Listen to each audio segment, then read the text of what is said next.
So what we're going to learn today is when and how to hire your first salesperson. And typically when I talk about this, I usually speak to founders, entrepreneurs that are kind of just starting or building up their sales team. So any founder here? Oh, okay, interesting. And then how to retain your talent, and then how to build your talent. And then we have a few activities we're going to go through.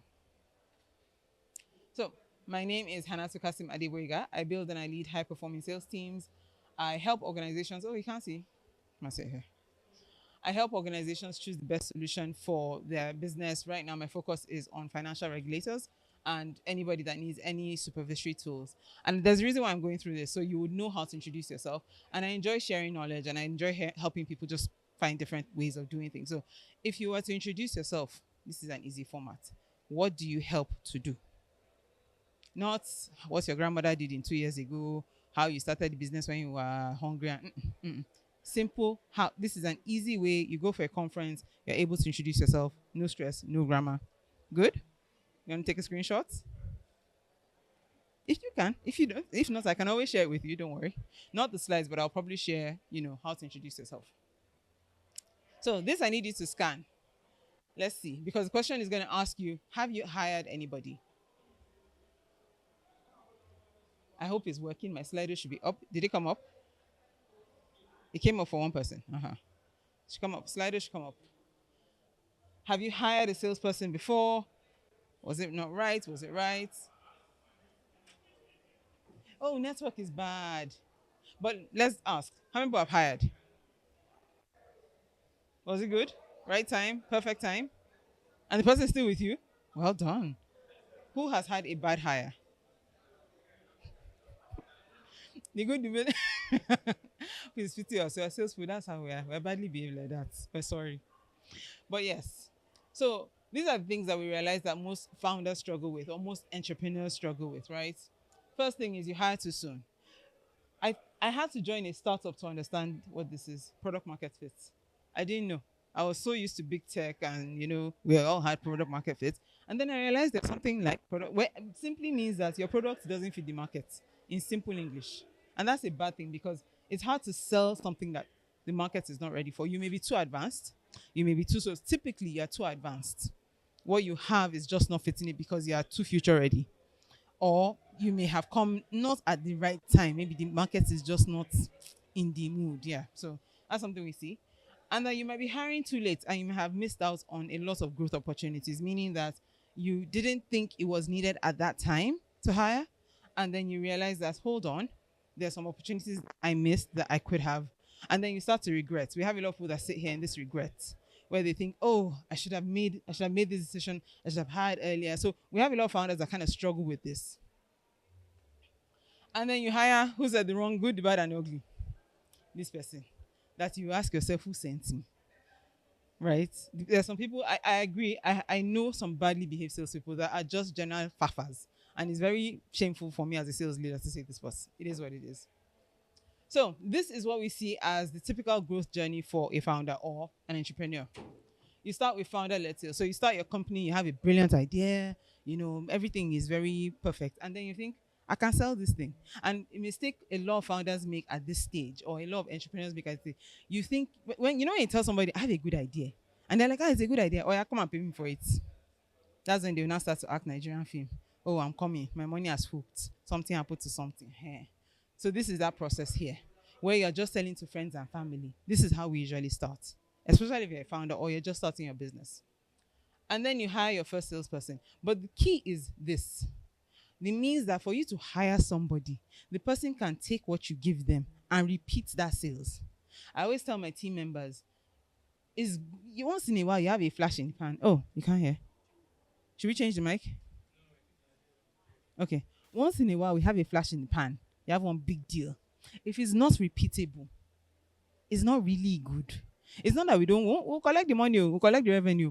But if we cannot repeat your step-by-step process, then there's a problem. So as a founder, you should not be able to hire, or you shouldn't hire till you are sure that the person you hire can look at what you did and repeat it, and they will sell something.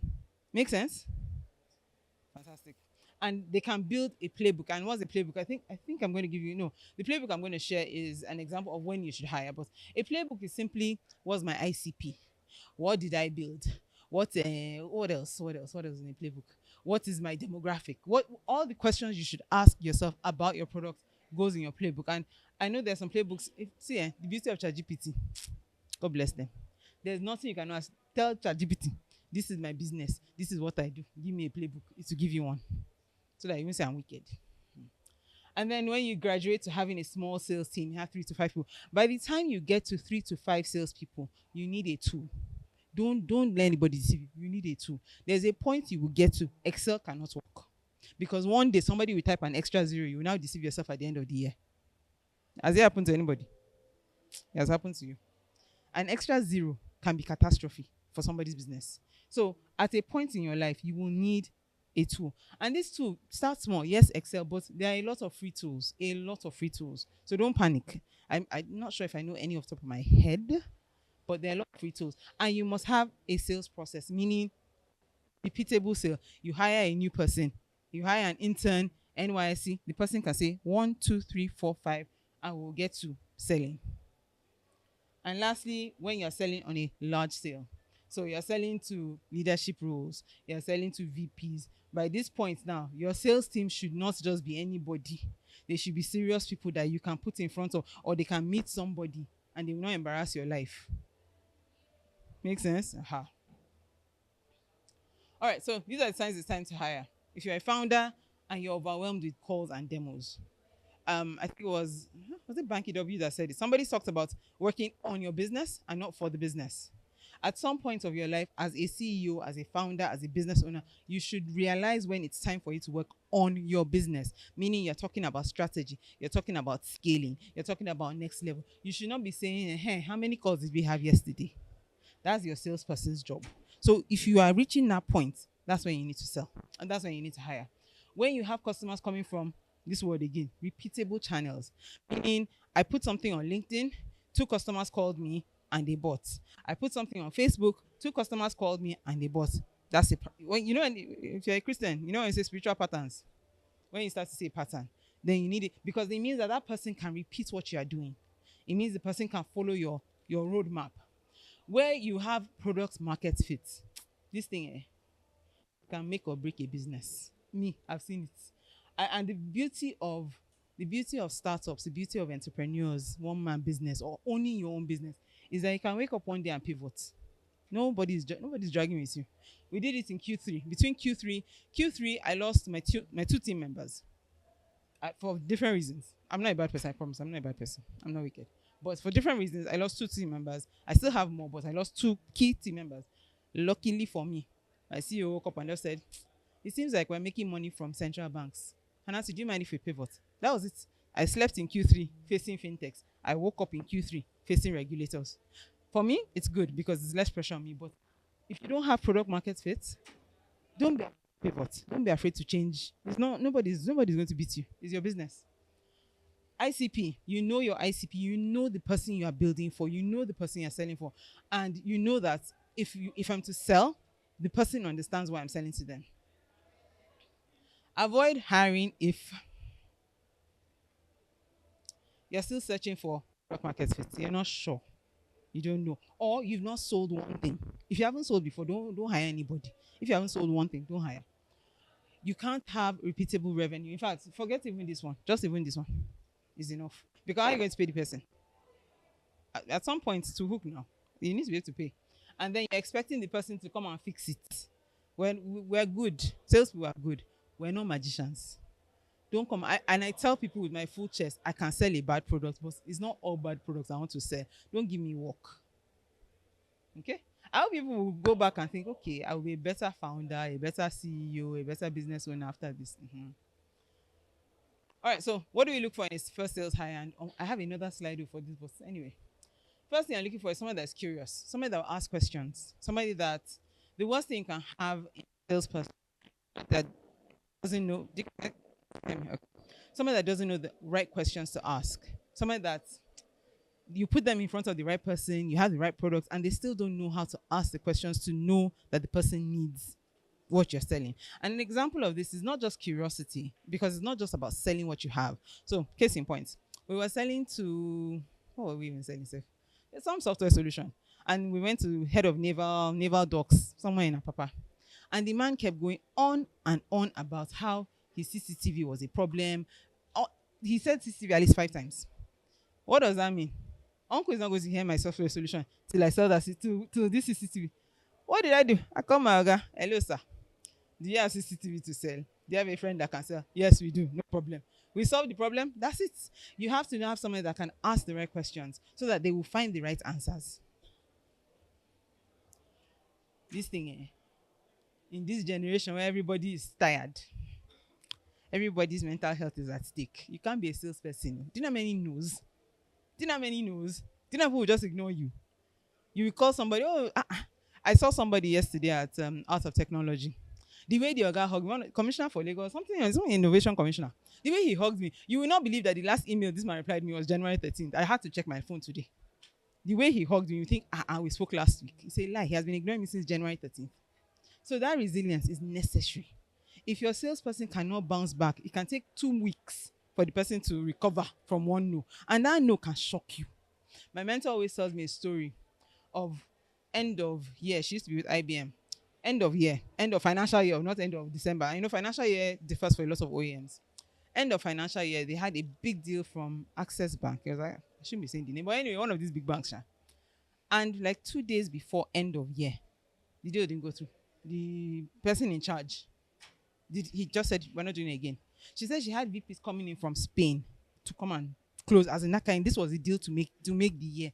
And that was it, gone, nothing. So when I say, oh, I met up with this person, she's like, he's not dead. Literally. She's that pained. This is what, maybe 6 years later. She's still pained. Like, he destroyed my financial year. This thing, if you don't have it, anyway. Coachability.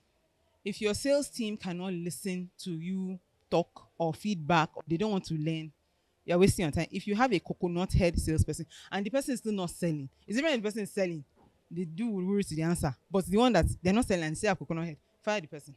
I'm telling you.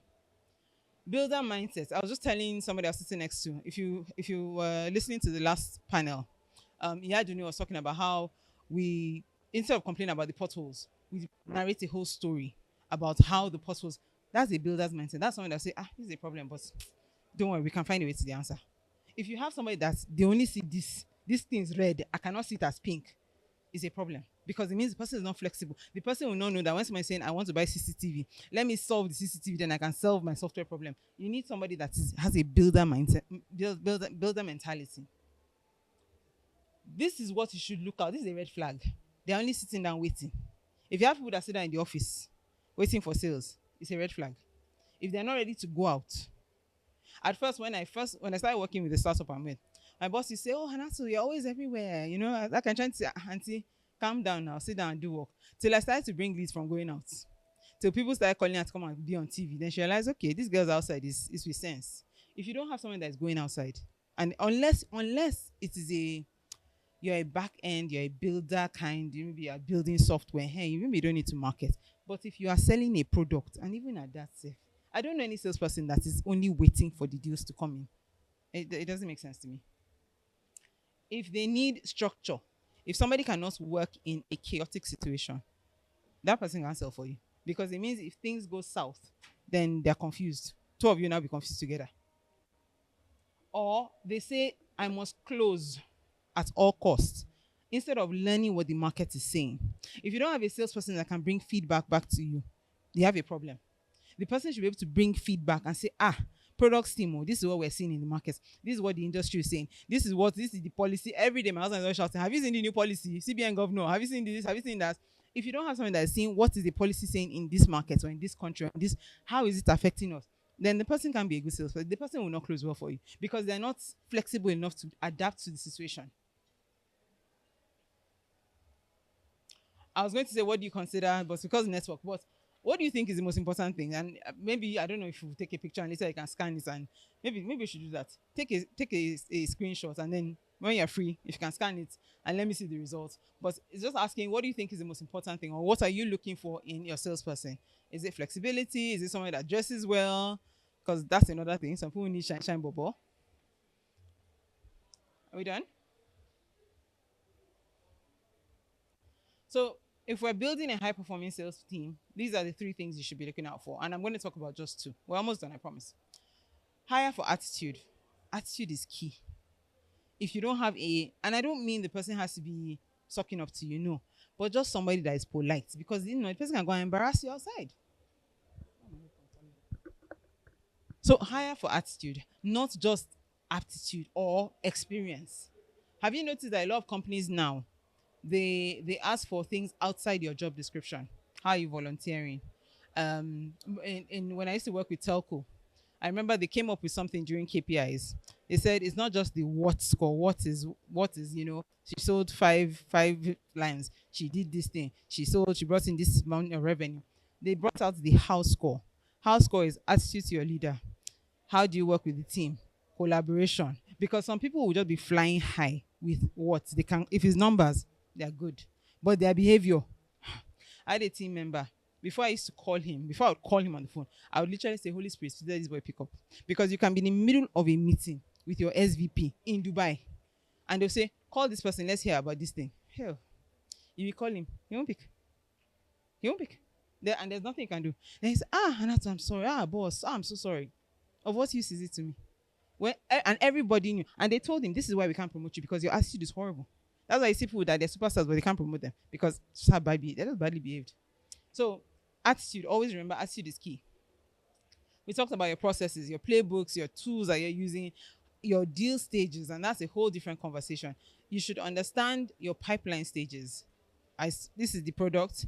This is how we get customers, or this is how we get leads. This is how we qualify our leads. This is how we do this. This is how they will either close, win, or close, lose. So the whole pipeline stage. And then performance. How are you setting your KPIs? How are you tracking? How are you making sure that people are doing what you paid them to do? Because that's something I'm struggling with, even as a sales leader. I have a team member. I have to just create something, because we're selling to governments. You can't. It's hard to track. Today we talk. 2 weeks we've not talked. So him too is just there as he's doing all of us. So I say no. I need actual repeatable steps from you, even if they're not answering. Let me know that you are trying. Retaining superstars, and this is where we struggle. A lot of banks have lost major players because they're just, I don't know. You hear of a bank that you're trying to sell to them, we don't have the resource. Why? The person japan didn't tell us. Then they have to probably get the person back on contract basis and pay the person to explain what the person has been working on, because they were ignoring the person all year. The guy got up one day, left, and then nobody knows what he was doing because it was just they were treating him badly. I know so many people like that. And then they have to pay him on contract basis to come and explain what he was doing that they should have been following up with. People stay because you celebrate them. I know people think it's money. It's not money. It's not. Most of the time, Sha. Most of the time. It's not really money. That whole recognition, knowing that I put in the work and you said, well done, a lot of people can say for that too. Some people leave high paying jobs because I beg. I cannot come and kill myself for my mother. You trust them. And it's a very hard thing. I always tell people, I say, I can't work with my husband. One of us will kill ourselves. Probably me, kill him. Because he's a micromanager. I can't stand it. I just don't understand. I feel sorry for his team sometimes. And he knows what he's doing. He's a good boss, but people like having autonomy. They like knowing that you trust them to a certain degree. But let's go back on that trust. I didn't say you should trust and abandon your company. Come and say, Hannatu said, people like to know what's the plan. I'm one of those people. I love to. What is the plan? Where are we? This thing you said. Where are we? What's the end game? Where are we to go? If I don't know the plan, I'm not really sure about it. The culture, strategy. Have you heard this thing? Strategy is called culture is strategy for breakfast. See, you can plan all you want. You can sit down and do retreats from now to kingdom come. If you have a bad culture and the fish rots from the head, it will always come down. When they anoint people in the Bible, it's the head. It will run down. Strategy is a waste of time if your culture is bad or if you have toxic people. You risk turnover if your pay is unfair or clean. You have situations where you have two sales team members and one person is getting higher than the other. Why? Because the other person is your uncle's child. Why now? There's no developmental plan. There's no growth plan. They don't know what's next. Are you just going to keep me here forever? And same thing, we talked about culture. Your office is toxic. And this toxic thing, be very guided, because if your office is toxic, that means you are toxic. Just accept it. So as we round up, as we start to wrap up, how many people need to hire right now? Who are you hiring? Define one sales hire you need in the next 12 months. So we're entering 2026. What's the one person you need to hire? People are looking at me. Right, sit down. You have phone. I'm going to do for 5 minutes. What's the role? I think I want people to just tell me, what role do you need to hire? What skills must the person have? What are you planning on doing that to make sure that they will succeed? So who has somebody they need to hire? Anybody? Yes, sir. I want to hire someone who has a good skill on plantain chips making, so that it will be able to pass the NAFDAC process and all of that. So it's not a salesperson you need right now. No. After that, I also need a salesperson also. First, you need somebody that can make plantain chips. Thank you. You need someone that can actually make plants. So you need a production. I'm worried of saying production manager. No, no, no. It's not a production manager. But you need somebody that can actually create the thing. Isn't that a production man? Who is in FM? Who is in manufacturing? You. I was trying to say. What does he need? Hmm? No, but what do you produce? In my own business, okay, I have a bakery and I Uh-huh, have a perfect. water plant. So for my bread, of course, I'll need bakers. We have master bakers. We have some that are just bakery assistants that disguise themselves as bakers. So in his own case, I really don't know what they call. You need a master plantain chip maker. Okay, maybe you should give it. It's true now. Yeah, that's what. That's what you need. You don't need a salesperson. You need Not a a master, salesperson. somebody that has done it. And God forgive me, you might need to poach somebody. Actually, you don't even need to poach somebody. You can see Ibadan. Actually, what you need to think about. Where is that state that they sell plantain chips on the road? We all Talking buy. about Dodokiri or Is it? It's not the same, Abi. It's not the Dodokiri same. is different. No, but they sell plantain chips around that side now on the road. Because anytime I go into Ekiti, I know I always beg for plantain chips. And my husband doesn't agree. Ikire makes dodo. Oh, okay. Dodokiri, but it's not. So it's not the same. It's not. Maybe, but either way, find one of those localities that we always buy plantain chips, or buy plantain chips on the road, and tell them what's up, what's going on in your business. Sometimes we just need to humble ourselves and remove CEO cap, and realize that you need to go and learn with somebody else, and maybe, just maybe, you may be able to steal somebody. I didn't say you can steal. Don't say it's me. All right, so at least you have an idea. So you know the role now, master plantain chip maker. The person may not have NAFDAC experience, so that's something you need to be mindful. You might be looking for too much. You might be saying, I want someone already established. Can you afford the person? The person might not, and then how many people know the NAFDAC process? So that's a whole different conversation. Yes, ma'am. I'm sorry. No problem. Just about the NAFDAC thing. There's actually nobody that can help you keep up with the NAFDAC standards. That's all you. You just need someone that can fry it well. What NAFDAC needs to know that will make you pass is the source of your water, the facility that you have. You have to have a place where you can show that this is the staff entrance where they change. Like when they're coming from outside, they're not wearing that shoe. That's just so the person frying has nothing to do with NAFDAC. For the NAFDAC certification, it's all you. You're the one that will put the process in and the stuffs in place. The person just needs to know how to fry, and then you can give them samples, and NAFDAC will do the test. Fantastic.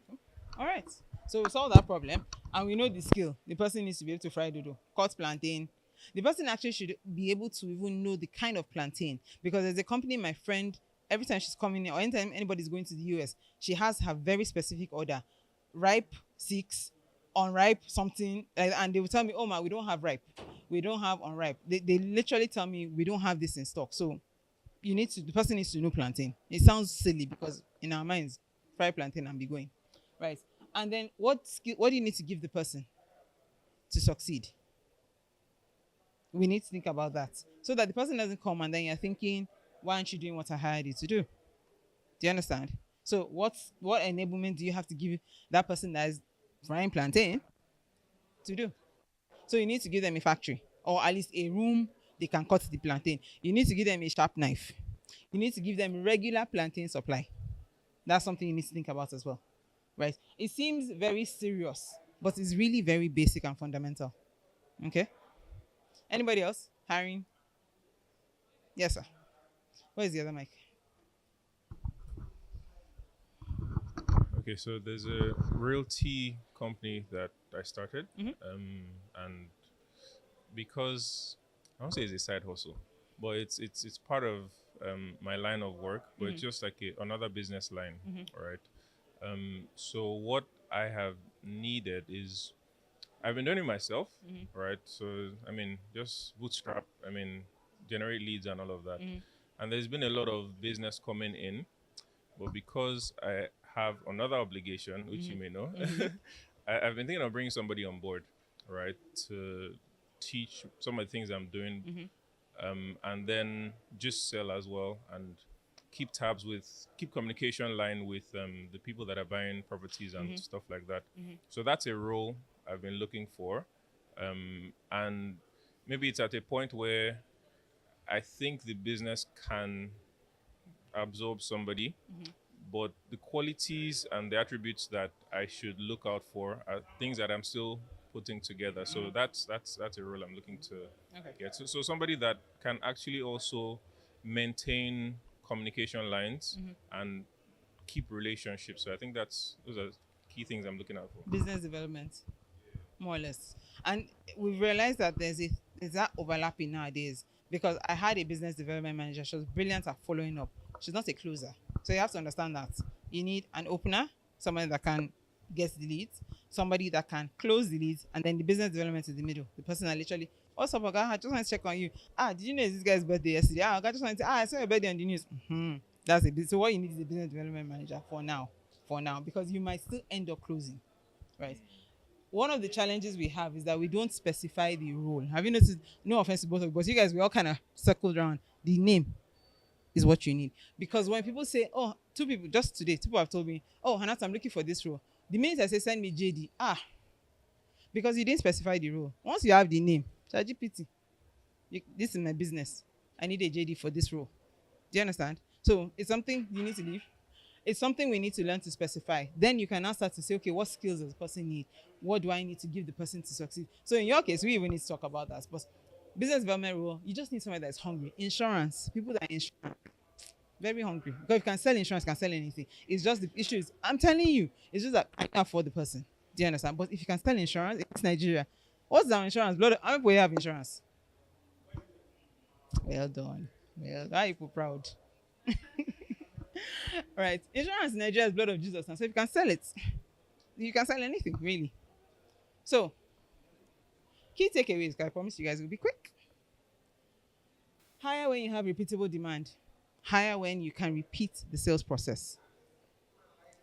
Your first hires need enablement, meaning they need something to succeed. They are not magicians. Do not give them numbers when you have not given them anything to succeed. It's wickedness.